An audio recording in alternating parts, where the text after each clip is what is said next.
Hello, everybody. Welcome to the opening session of Southwest Fox 2024. I'm really glad to see all of you here in person and, of course, virtually. This session is on refactoring visual Foxborough applications. Hang on 1 second. Just hang on 1 second. People in the back of the room need to chill out.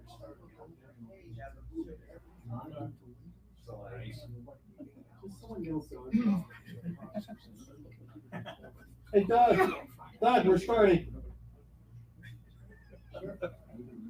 Sorry, Rick, go ahead. No problem. Little glitch there. We're ready to go. This is about improving the structure of our code. I won't bore you with reading this slide. If you're interested in any of the details, you can read about it in the white paper. The main thing to point out is, like most of you, I started working with Fox about 30 years ago. That doesn't seem possible, but it is. And with SQL Server about 5 years after that. So started a business back in 1993 to work with database on the PCs. Rick? Yes. Sorry, you're gonna have to yell. Speak, just elevate your okay, they're saying the room sound isn't good enough, so I'm gonna get closer to the mic here. Thank you. Is the mic actually working? Yeah, but it's on. Tap it. You're gonna love tap. You're gonna love tap. Nope. It's on. Yeah, it's just the speakers are not very loud. We don't have a good PA here. Sorry. So we have a pretty full agenda today, but I think we're going to get through it just fine. We're going to start off talking about what refactoring is, and equally important, what it is not. We'll explore some reasons that we might want to refactor our code. We'll talk about how to do it, when to do it, and when not to do it. I will switch over to Fox at one point later in the session, and we'll see some actual code. And then we'll talk about the risks of refactoring, which is the same really as changing anything. And I'll finish up with some tools that we have in Visual Foxborough for refactoring. So let's get started. If you're remote, please use the chat window for the Q&A. If you're here in person, I do have some questions, slides scattered throughout the presentation, so please wait for those. And they'll come around 2 or 3 times during the session. The source for this presentation is the book Refactoring by Martin Fowler. There were 2 editions. The original was in 1999. The examples in that book are in Java, not real dissimilar to any other object-oriented language. I don't know Java, but I didn't find them terribly difficult to understand. The new edition, the 2nd edition, was 20 years later in 2019. Those examples are in JavaScript. If you're going to get into this for the first time, I'd recommend getting the 2nd edition just because it's more current. One of the things that changed was that he used the terminology that is more appropriate for JavaScript, which is, for example, functions instead of methods. In this session, I'm going to use the word method in a very generic sense. I'm not differentiating between functions, procedures, event code, and that sort of thing. I'm just going to use the word method to mean a block of code. So that's the source for this information. I want to take a quick side trip here and tell you where I think refactoring fits into our workflow. And for that, I want to draw some information from a book by Stephen Covey, who also wrote the 7 Habits of Highly Effective People. This book is called First Things First. It was a sequel to that book. And he's got a really nice little 2x2 in there that talks about the nature of the activities that we find ourselves doing during our workday. So I'll take each of those in turn. The first, along the left, we have important, not important. Across the top, we have urgent and not urgent. Things that are both urgent and important are things that we just have to deal with. We have to manage. That's crises, anything that comes up that has to demand our attention. We spend a lot of our time here. We have to. Depending on the day, depending on what's going on, that's where we're going to spend a lot of our time. Beneath that is things that seem urgent but are not important. And that's where we kind of deceive ourselves that we're really busy, but maybe we're not being real productive. Maybe we're not really doing anything to benefit ourselves or the organization that we're working with. So we can help, it helps to sort of think about where we spend our time in this quadrant. At the bottom right is things that are neither important nor urgent. That's a waste of time. The bullet points on that slide come directly from the book, which is 20 years old. They were in the 1st edition as well. I'm sorry, the book itself, this is not the refactoring book, but this book also has been out for quite a while. So, for example, surfing the web is not on here, but I think probably that could be one of our time wasters. But the upper right-hand corner, things that are important but not urgent, that's where quality lives. That's where productivity can really be improved. Preparation, present, and so forth, things that we don't necessarily make time for, but if we can make time for them, they really improve our situation. That's where I think refactoring falls in our daily workflow. So it's one of those things that probably is not pressing, but when we find time to do it, we really make some quality improvements in our code. So that's kind of a preface. Let's talk about what refactoring is. It's about improvement. This is the definition, quite simple. I don't like reading slides, but I'm going to read a couple of these because there's only a few words on them. The key points on this definition of refactoring are that it improves the internal design of our code, but it does not affect the external behavior. In other words, for any given set of inputs, the code produces the same output after refactoring as it did before refactoring. That's going to be important later on. The purpose of refactoring is to make our code easier to understand, to change, and to reuse. So we're trying to do things, we're sort of preparing to thank our past self. Our future self will thank us for doing what we do in refactoring, so that it'll make our life easier going forward. Equally important, in my opinion, is to talk about what refactoring is not. And I expect a little pushback here. I don't need verbal pushback from you guys in the audience, but typically when we talk about these things, people will raise an eyebrow about what I'm about to say. So just, take it in stride and let's see if you agree by the time we get done talking about it. Refactoring, first of all, is not about improving performance. We might, in fact, be willing to sacrifice a little performance in order to get a better internal structure if it's a trivial decrease. This is the bigger one. Refactoring is not about fixing bugs. It's a little bit of a catch-22 situation. You may find yourself in a situation where you're required to fix a bug, and when you climb into the code, you realize that the structure of the code does not make it easy to fix that bug or even to find that bug. So you might want to refactor in order to get prepared to fix the bug. But as we'll see a couple of times throughout the session, refactoring itself, its purpose is not to fix bugs. Finally, refactoring is not about adding features. That's a different category of work. And when you add a feature, you can do some refactoring as you go along. We'll talk about that as well. So the rule is that you can only refactor working code. That's why the second subtitle of this session, which I didn't put on the slide, is if it ain't broke, fix it. Meaning if it is broke, you can't refactor it yet. You have to take care of it first. The corollary, of course, is if the code is not working, you need to fix the code, fix the problem before you can refactor it. And the reason for that is, we'll see in a minute, how do we know code is working? What's the definition of working code? Well, we test it. And there are informal ways to test, and there are formal ways to test, and here are a couple of them. I skipped the it works on my machine definition of working because we can't go by that one. But, it works in production. That is often how we define working code, isn't it? The users don't report any problems. It doesn't throw any errors. It's working. But what's the problem with that? It's pretty loose, isn't it? Because not every path through the code has been tested.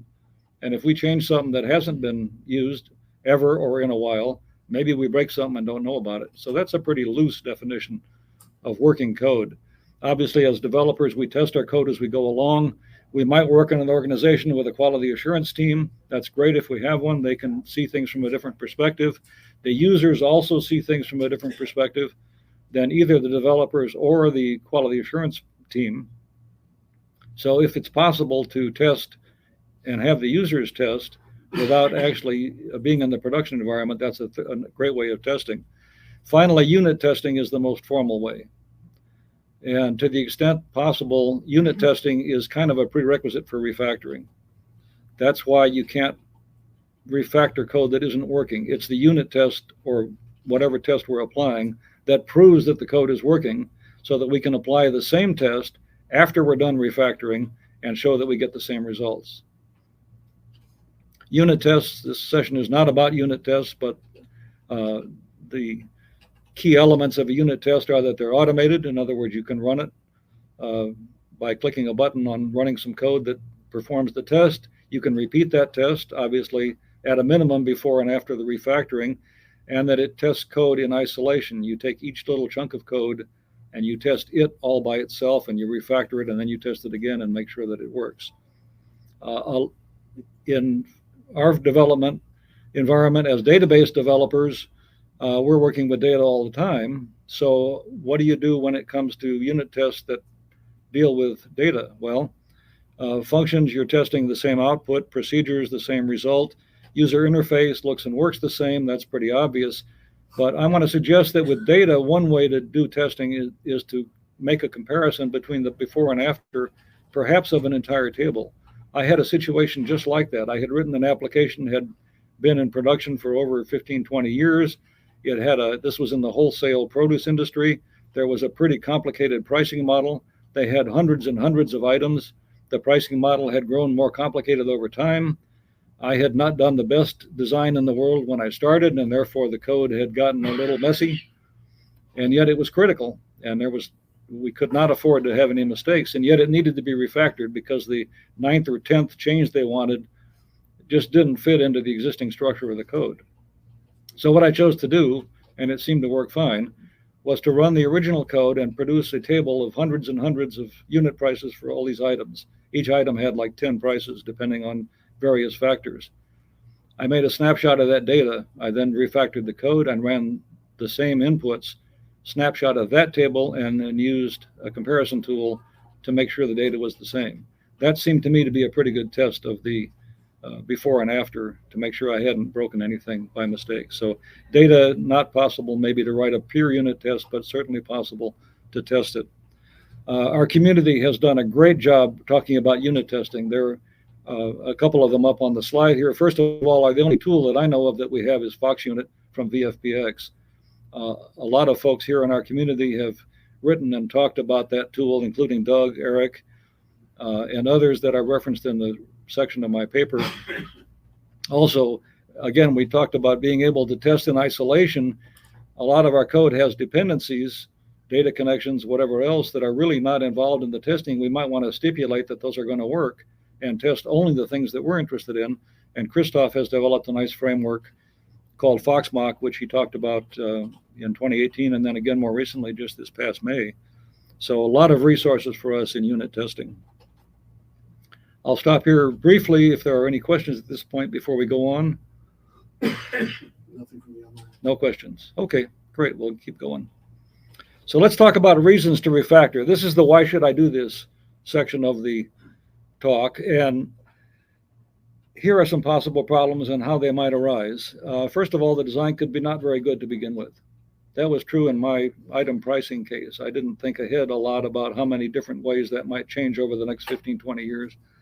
And so as a result, new code gets tacked on kind of wherever it seems to fit.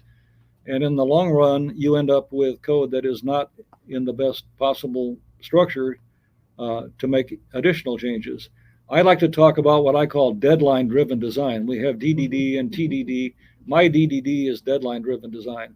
How many of us have had to work under pressure, right? And if you do that, you don't necessarily care too much about the best possible design. You care about getting it to work in a hurry. And that is one way that code sort of deteriorates over time. And the result, of course, is that the code is hard to understand. It's hard to change.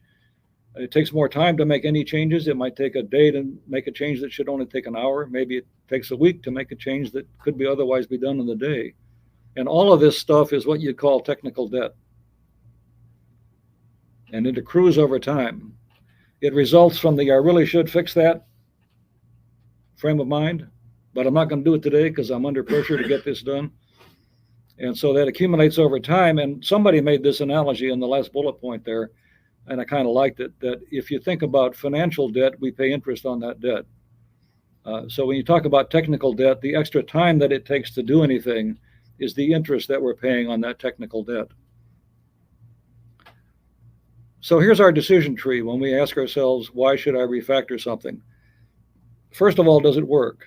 If it doesn't work, we need to fix it and test it until it does work. That's the first rule, is that you can only refactor working code. So if it doesn't work, then does it smell bad? Well, I'll talk about bad smells in a minute. That's a term that comes out of the refactoring book. If it doesn't, then we're done. If it does, then the question is, how much do we care about it? Do we care enough about it to really want to do anything about it now? And if the answer is no, then we're also done. But if the answer is yes, then we go into refactoring. And refactoring loops back around to testing until it works, same as it did before. So that's one way to look at our decision process. Let's talk about bad code smells. These are enumerated in the book. The refactoring book has two primary sections, lists a catalog of bad code smells and a catalog of refactorings to address those.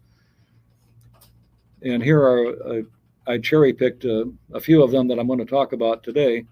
Mysterious names is the first one that I want to mention. I was really glad to see this mentioned in the second edition of the book. It did not make it into the first edition as its own thing, but it seems to be one of the easiest things to fix. And I had it actually in my first version of this talk 10 years ago, even though it wasn't yet in the book.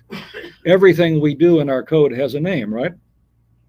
Procedures, functions, variables, database tables, stored blocks, whatever it is, everything has a name. If those names don't mean much just by reading them, the author calls them mysterious. They're just not very meaningful, right? So that's one thing that's easy to fix. Duplicated code. If you see any place where you've written code, the same code more than once, that begins to become a candidate for refactoring. We'll see this again later. Long functions. This one has how many? 200 and some lines. Question is, how long is too long? There's no quantitative answer for that as far as I know.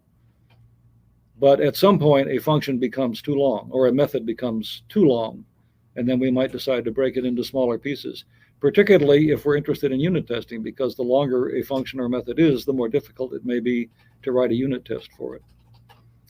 Similarly, a class might have too many methods in it.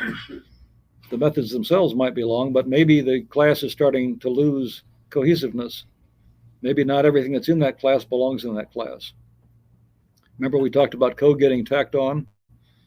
I love this quote. This is from a speaker at Windy City Rails back in 2014, but I picked up on it because I thought it was really appropriate for this topic. Code has gravity. The larger the code is, the more likely it is to attract more code, right? When we're under deadline. We put code where, oh, it'll work here. Let's just put it here, and then we forget about it for 6 months or 6 years or whatever. So I kind of like that quote. A long parameter list is a bad code smell. Again, question about how many is too many, but it's, pretty clear when it starts to get out of hand. Long case statements, there are switch statements is the generic term. Of course, in FoxPro, it's a case statement. Not only the length, not only how many legs does this switch statement have, but also its cohesiveness, because in some languages, switch statements are constrained to testing the value of a single parameter. In FoxPro, that isn't true. In FoxPro, we can test anything at all we want in a case statement. And so the case statement might not only be too long, or actually might not be that long, but might be testing things that are not related to one another. That can be a bad code smell. It's just something to think about and something to look at. Long nested if statements is another one. This one isn't particularly long, but it's the longest one I could fit on the slide. And we've all seen stuff like that, right? And it's pretty difficult to change that because you start, it's a bowl of spaghetti almost. You wiggle one thing and you affect something else. This section of the talk is not about solutions, but Doug Henning has a real nice solution to this, which is to add a comment at each end if that restates the condition that it's ending. And particularly when the end if is below the scroll on a long piece of code, it's really hard to know what is ending unless you scroll back up and look, and that gets very cumbersome. Same thing on procedure names. nproc has a comment that says what's ending. I like that a lot. So that's one way to deal with this sort of thing. A couple of these that I have added, the ones in quotes are directly out of the book. These are kind of my own.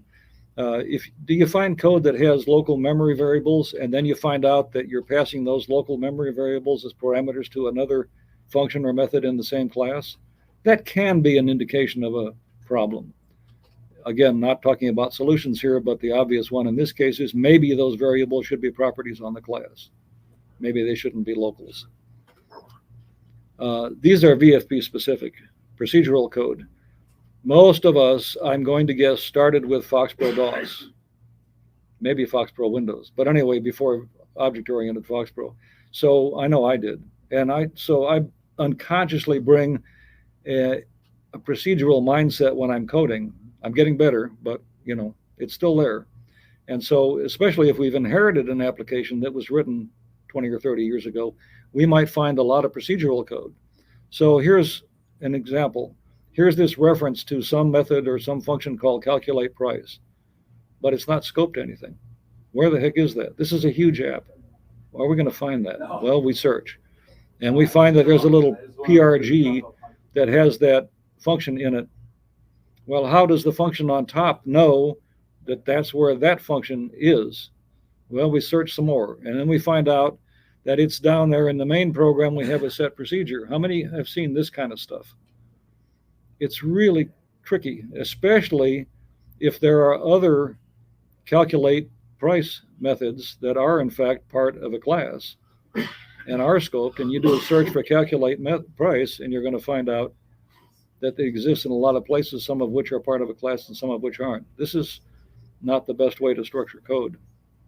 And finally, business logic and event methods. Here's a click event. We've all done this. I've certainly done this. I hope I haven't done it recently, but we've all done it.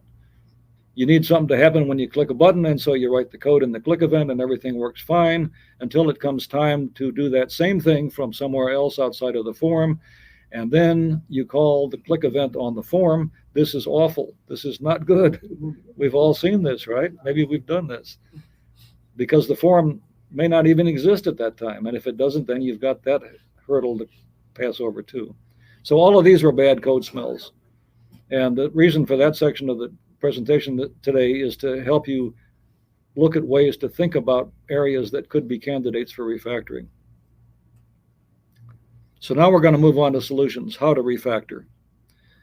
The book again has a catalog of refactorings. There are a total of 61 of them, I guess. There's a slightly different number in the first edition of the book. And I've cherry-picked 5 or 6 of them here, whatever number that is, that we're going to talk about today. And they have names and they have definitions. And if you're interested in the academic work behind this, get the book and you can read all about it. The first one, again, rename variables. Easiest thing in the world to fix. Look at this little piece of code. Pretty obvious it does something simple, right? Does a calculation on a couple of numeric variables, but it's not at all obvious, especially if you didn't write this and you pick up this piece of code for the first time. What does this do?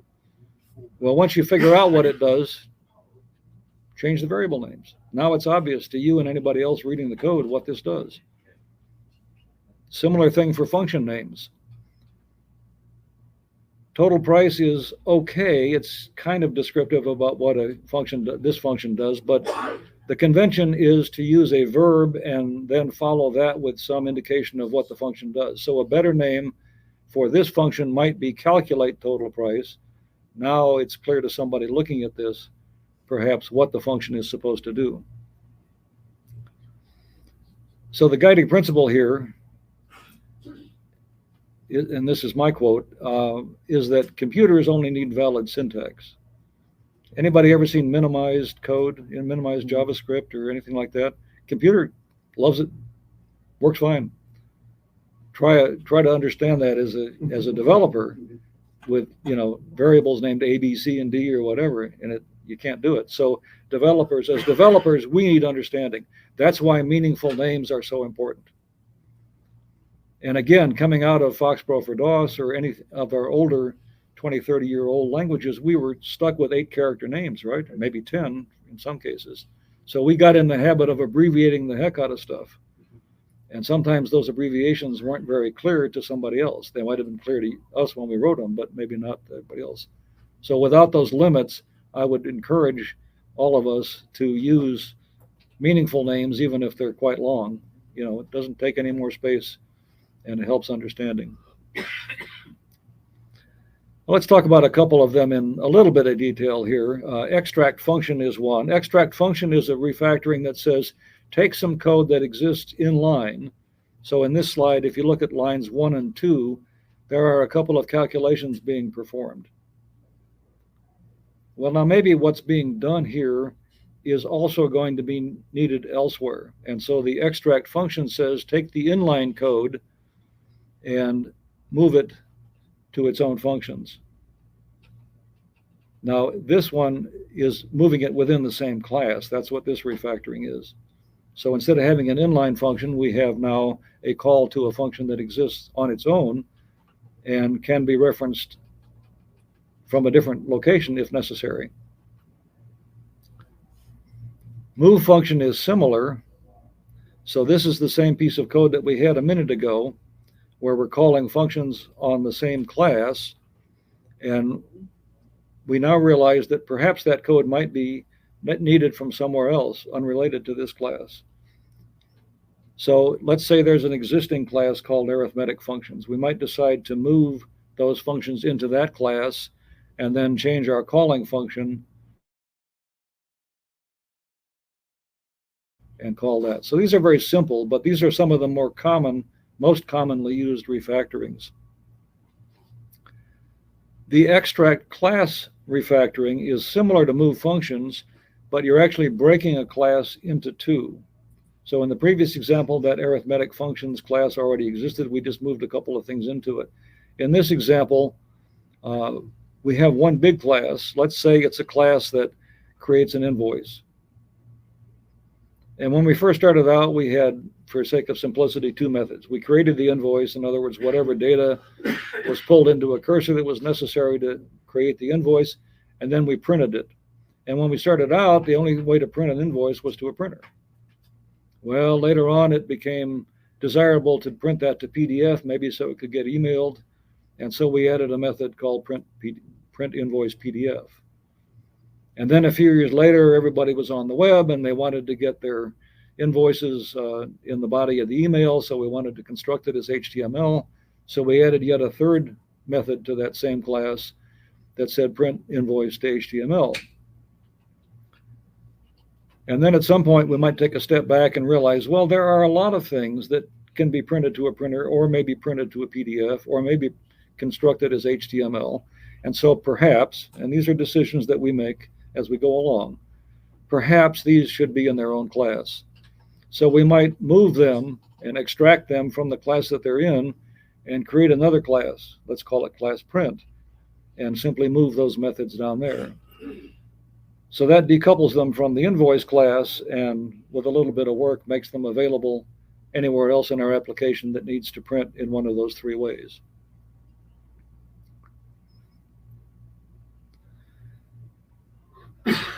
We talked about long parameter strings. One of the refactorings that can help there is to introduce an object in place of the long parameter string. So we've all done this. I mean, these are things that we've, probably nothing new here, but maybe we hadn't thought about it in a formal sense before. So we could replace that long list of parameters maybe with just two objects, a customer object and an order object in this case. And in the calling code, if they don't already exist, you might have to create them, but then you just pass two parameters to the procedure instead of having to pass a long list of parameters. So that is a refactoring that helps things going forward, makes it more readable. If you have to add a third or fourth or fifth one, whatever number you're adding, maybe that's already available in one of these two objects and you don't have to change the parameter list at all. Anybody use setter and getter methods? I see a couple of hands going up. The benefit of setter and getter methods is, well, first of all, it should be obvious from the name what they do. Set sets the value of a property, get returns the value of that property. But the benefit is, there's a couple of benefits. On the set side, you can add a guard clause so you can protect the data type of the property that is being set, as opposed to making it available for anybody to have at it anywhere in the code. And the second is, and this is also true of the getter method, that the internal name of the property can change without affecting the calling code. So if the property C data path, for some reason, it turns out to be better to call that something else, and you're using setter and getter methods, you can change it without affecting anything else because the methods still work. So that's another refactoring that can make things a little easier going forward. Do we have questions at this point? We have one question. Yeah, would you have an example of that? Say again? Where it's not, the property name is not C data path, the property name is Rick Board, for example. You have an example of that, how that properties no longer exist or something. Is that nice understanding you, or? So as I understand the question, you're just reiterating that that property name could change and that wouldn't affect anything if you're using the setter and getter. Is that correct? Yeah. Yeah, thank you. Question, yes. You refer to setter and getter, you are really talking about the access and assign. Access and assign are an example of that, but they're specific. And so setter and getter can be used with any property and can be called anywhere. Yes. I think those methods mentioned by Tora are not a good example for that because they interchange within itself. They are not independent. Access and assign methods are very special. Not setter and getter is different, totally different. You're saying access and assign are very specific. Yeah. Yes. And they have some very special. They have special purpose within Visual Foxtrot. Correct. Yes. Tuvia in the back. You'll have to speak up, please. It seems like the benefits you described are very enormous. It seems like the effort involved is very enormous. And Are you getting that? the smell test, are there any hard metrics to determine whether or not the refactoring will produce significant enough benefits? Let me see if I got that right. No, I'm deciding whether that's refactoring. The effort, All those benefits. the effort to refactor into using getter and setter methods, is there a way, to determine, let me know if I'm getting this right too, is there a way to get No, metrics I'm on that, talking about or? the whole overall refactoring. Say again? The whole overall refactoring process, are there any hard metrics to determine whether or not it's appropriate for a particular project, other than just the smell test? For those of you online, we're getting a question from the back of the room. We'll handle it in just a second.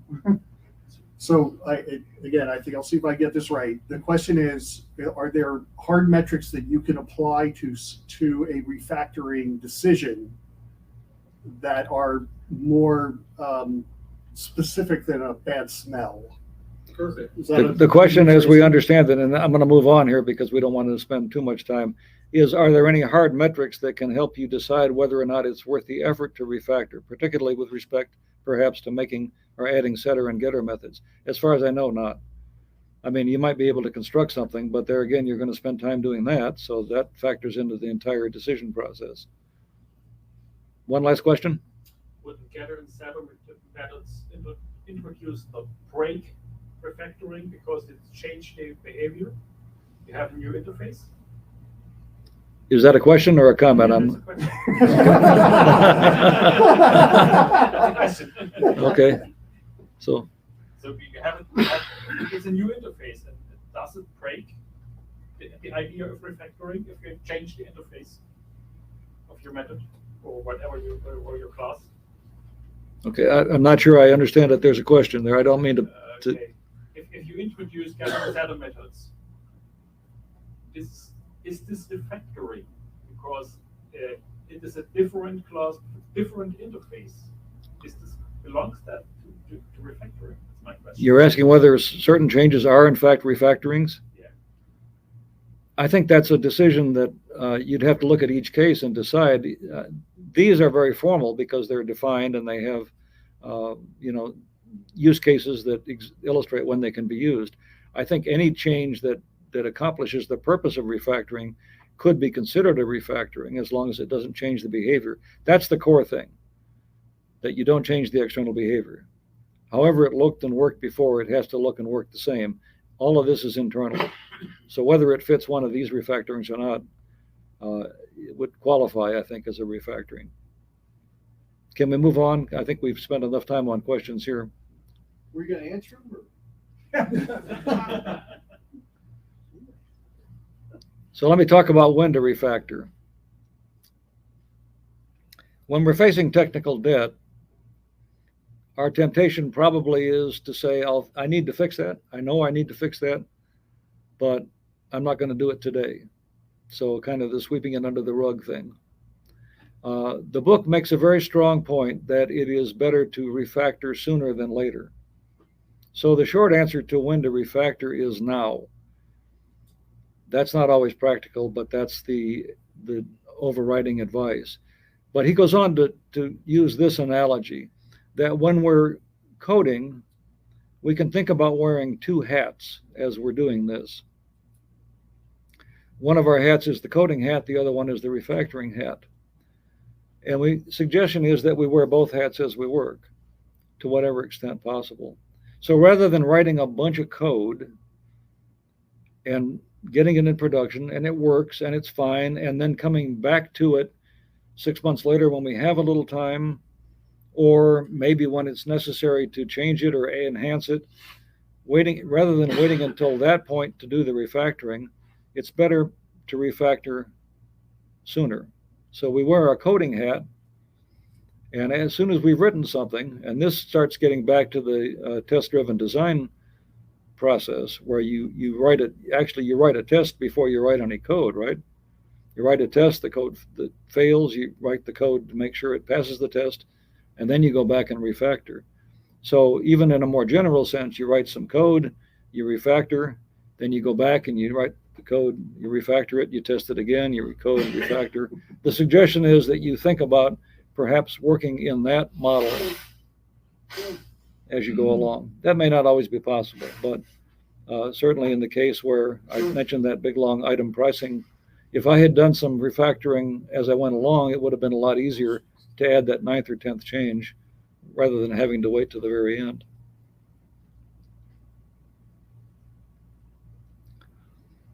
We can also ask ourselves when not to refactor. And the overriding question there is this one. Is it an academic exercise, or does it really improve things? I mean, do we have a day when we're not busy and we think, maybe I should change this? I never really liked it, but are we really going to improve it, or are we just complicating things? So that's a question to ask ourselves. Other questions we can think about are, why should we change it? We've kind of addressed that, but who cares besides us? Getting down to some practical questions here. What are the risks? Well, we're going to talk about risks in a minute, and certainly there are some risks anytime we change anything in our code base. And probably the most practical question, who's going to pay for it? If you're working for a corporation on a salaried basis, it's not going to increase your cost to your employer unless you're supposed to be doing something else that doesn't get done. But if you're an independent or you're working under contract and you're billing by the hour, and the end user, your employer or their users, isn't going to see any difference, because remember, there's no change in the external behavior, are they going to be willing to pay for it? So sometimes you have to do a sales job. It's important that I make these changes now, because next time you ask me to add something to this, it's going to cost a lot more if I don't do this now.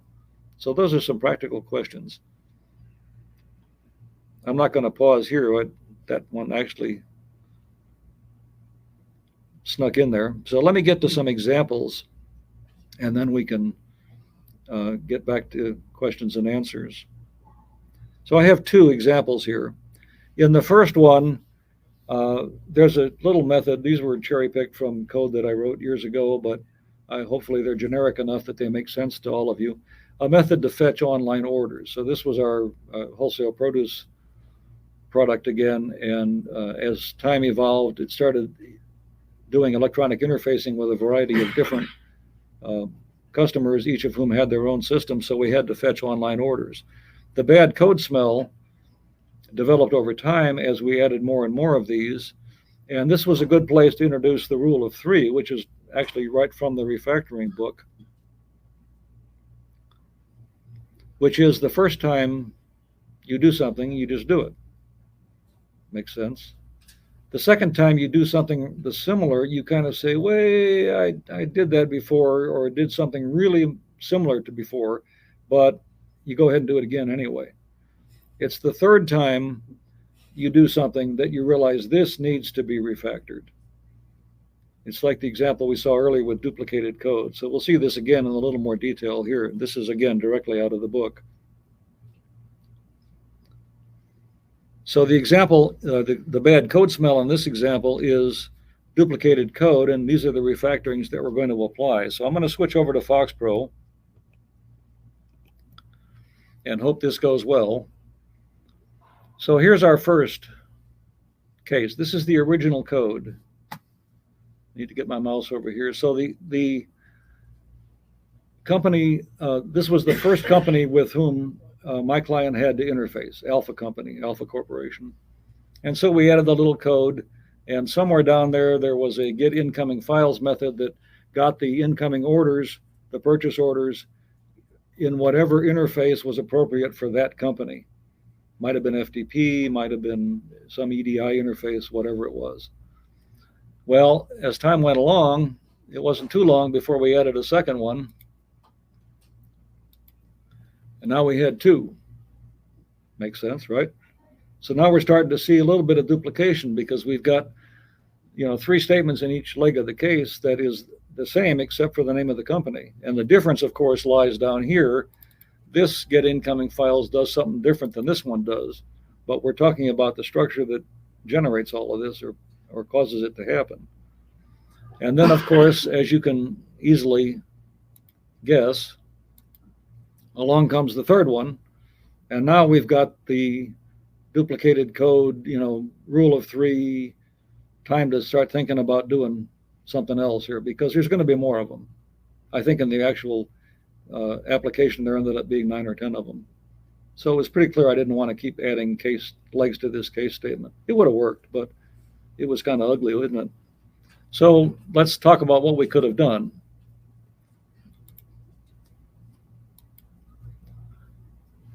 One thing we could have done was to move that set status statement up to the top. That didn't need to be in every place. That was on this form, there was a little indicator that said, I'm doing something or I'm waiting for something to happen.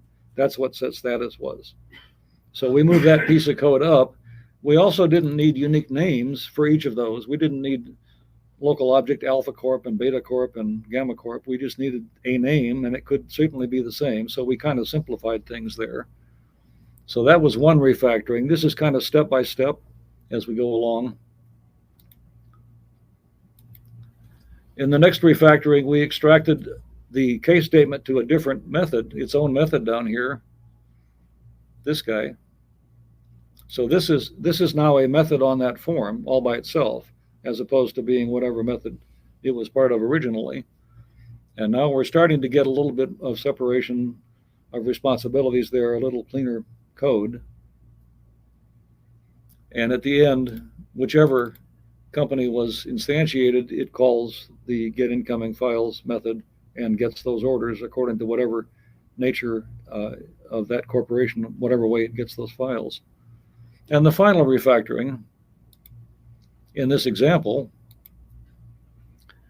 was to implement a factory object to get the orders. Now, these are all decisions of choice. There's nothing that says this is the only way to do it, certainly, or even the best way to do it. It's just a way to do it. But I was trying to illustrate in this example the way you might approach, first of all, detecting the fact that you had a situation where refactoring could be helpful, and secondly, how you might go about refactoring that code.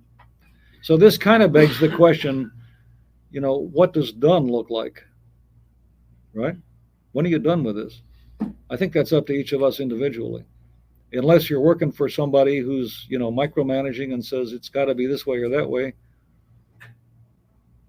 then it's kind of up to you to decide when you've done enough. And maybe that's a time constraint too. Did all of that hang together pretty well? Okay.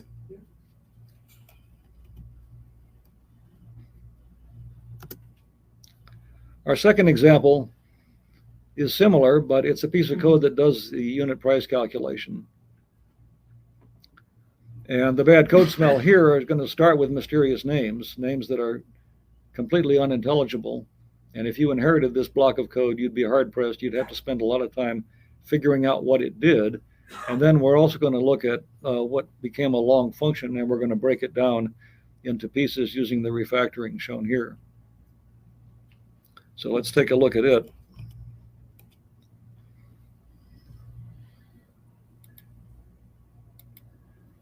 So here's our original piece of code. Now, nobody would really write this. So obviously I've made these artificially obscure in order to illustrate the point.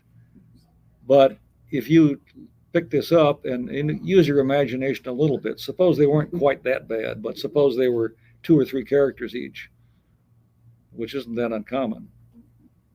It's really difficult to figure out what's going on. And your job is to change it or to add something to it. Well, first of all, you got to understand it. Remember that earlier slide where we said developers need understanding? And here we're going to use rename variables to improve our understanding.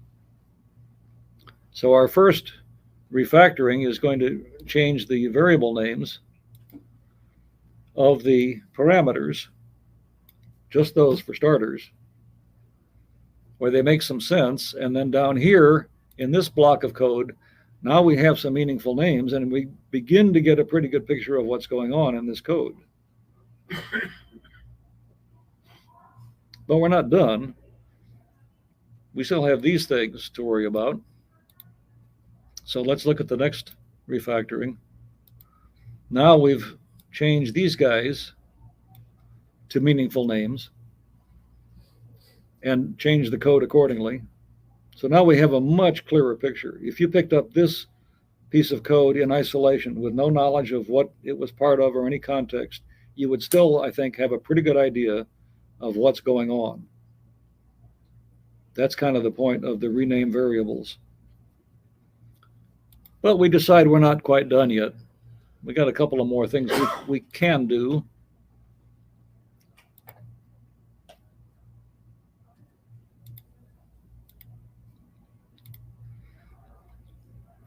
We can extract a method and rename another variable. We could say, instead of doing all of this in one big block, we could actually call a couple of methods and extract them out into their own. Here's one. We calculate the divisor, first of all. This is a situation where if a case of 24 something sells for X, what does one of them sell for? Well, the answer is not 1 over 24. It's more. Anybody buy a single can of Coke recently versus buying a 12-pack? Yeah, right. It costs a lot more than just 1/12 of what a 12-pack costs. That's the kind of thing that's going on here. So we could refactor those out, and then finally we could calculate the price once we knew what the divisor was supposed to be. But again, we aren't necessarily done. We can go one more step.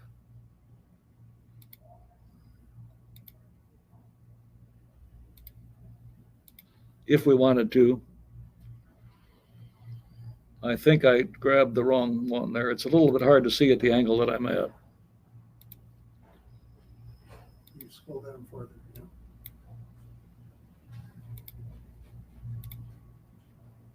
There we go. So we've again used extract functions, and now we're calculating the rounded price to 3 decimals up here, and then calling something called get rounded value. Again, these are functions that could conceivably be used elsewhere in the application. So, factor them out, make them available elsewhere. Again, sort of arbitrary example, but hopefully illustrating the point.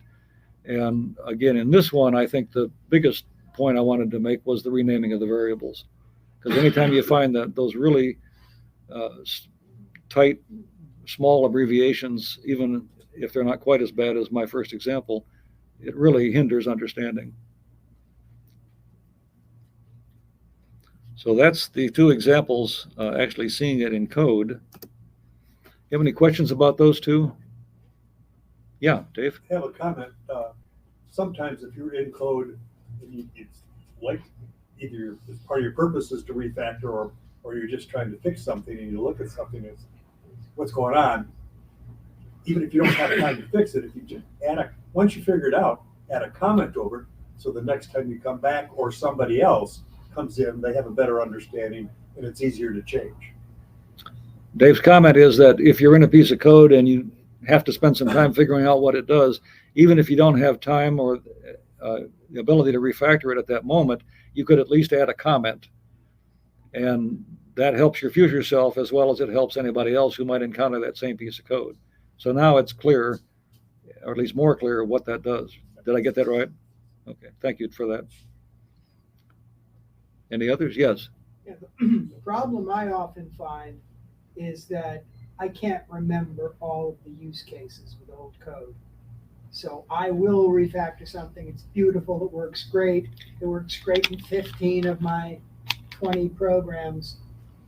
But I've got 5 others that depend on something that the old code did that I didn't realize was the case.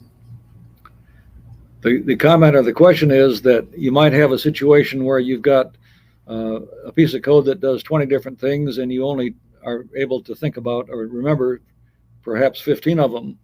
And Foxborough lends itself to writing yeah. that kind of. And so Used to you lend test itself. those and everything works fine, but then in the real app, this gets back to user testing and quality assurance team testing and so forth, where they might do something that you didn't realize you broke it when you refactored, but now you find out.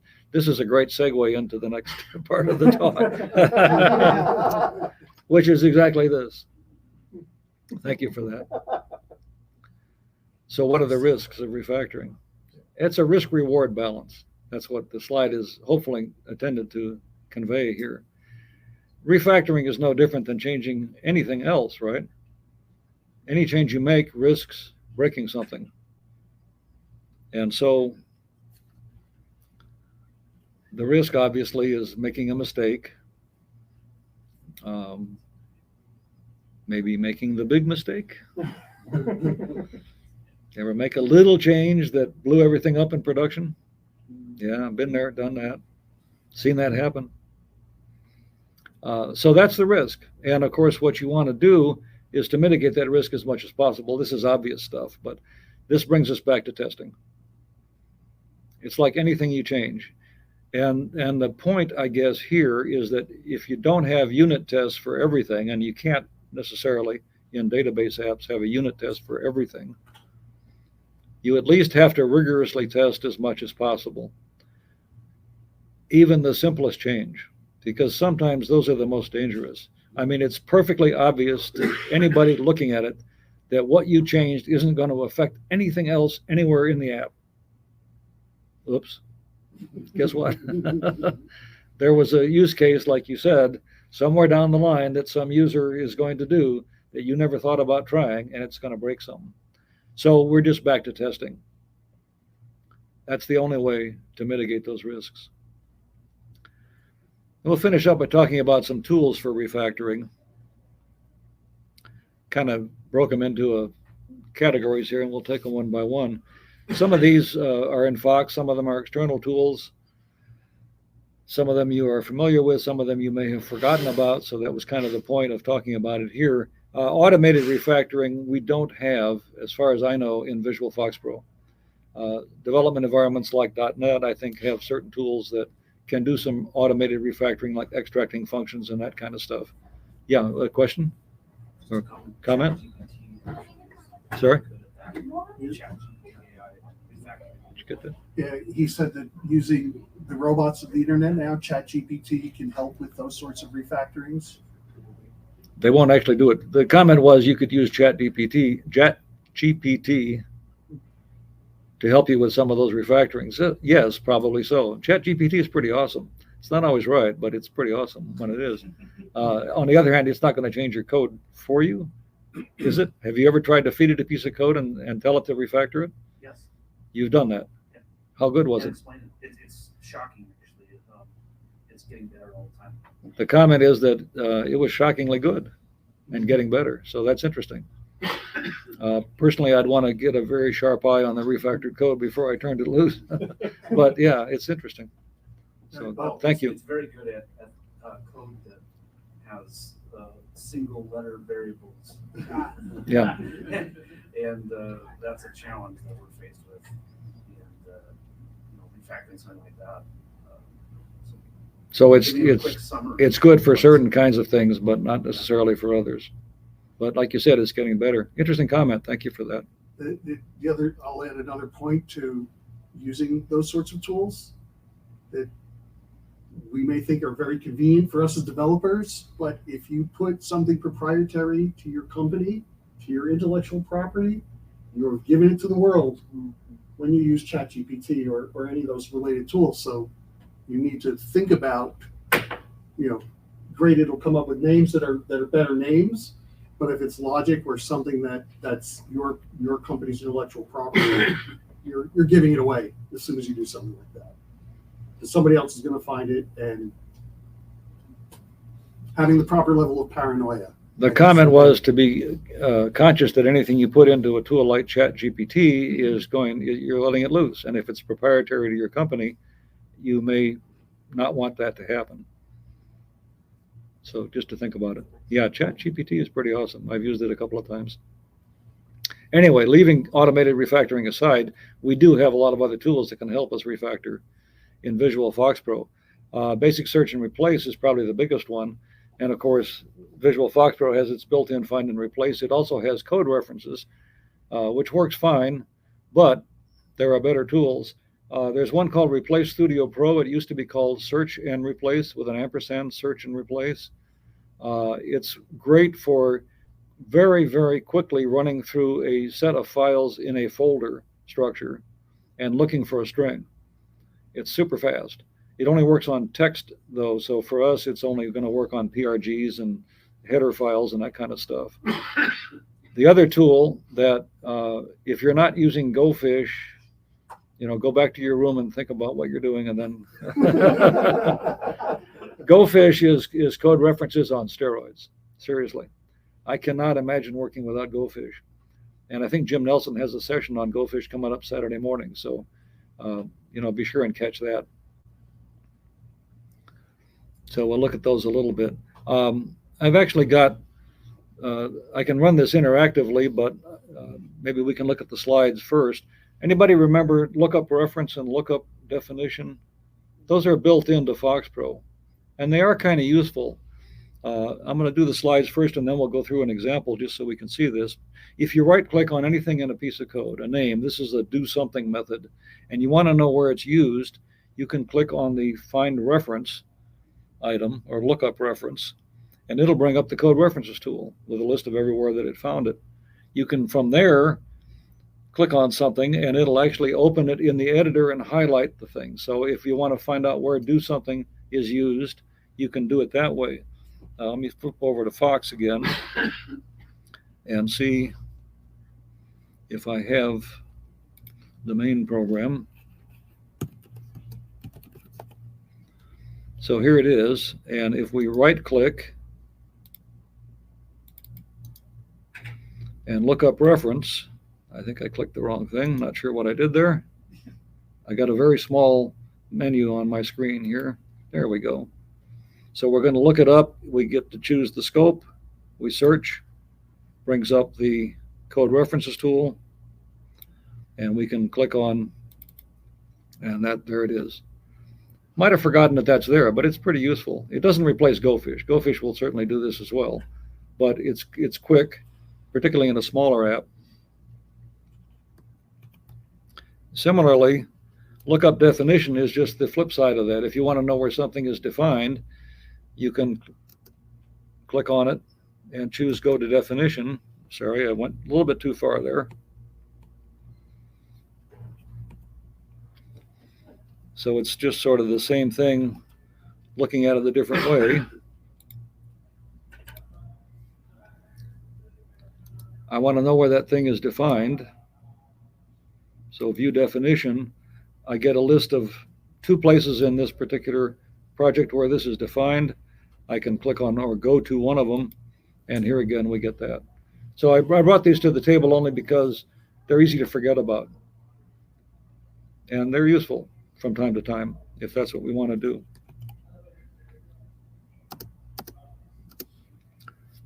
Code analyst Rick Schumer is going to talk about in his session, so I'm not going to talk about it much here anyway, but just to make sure that you know it exists. The analyst tool is a pretty cool tool. We'll run it here in just a second. It allows you to apply rules, and the rules are predefined and can be modified. So this is configurable. And search for things like no return value, multiple return values, that kind of stuff. But there's a long, long list of rules that it can do. Let's see if we can actually run this.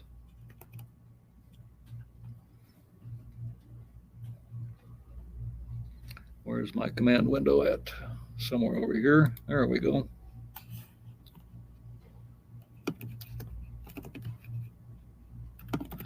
Code Analyst is an app. I'm just doing the app. It wants to know what kind of thing do I want to look at.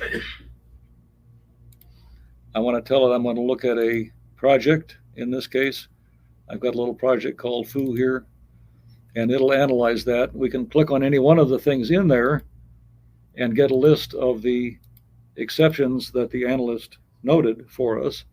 If we click on options, we can see the list of rules that are being applied, and you can check or uncheck them. And if you click on one of them, you get the code that actually implements it, which you can view, you can modify, and you can add your own. So again, Rick Schumer is going to talk about this. Rick, I think in more detail, certainly than I just did. But so this is a really great tool, and it helps a lot in refactoring. There are a couple of text editors that I would like to mention just in passing.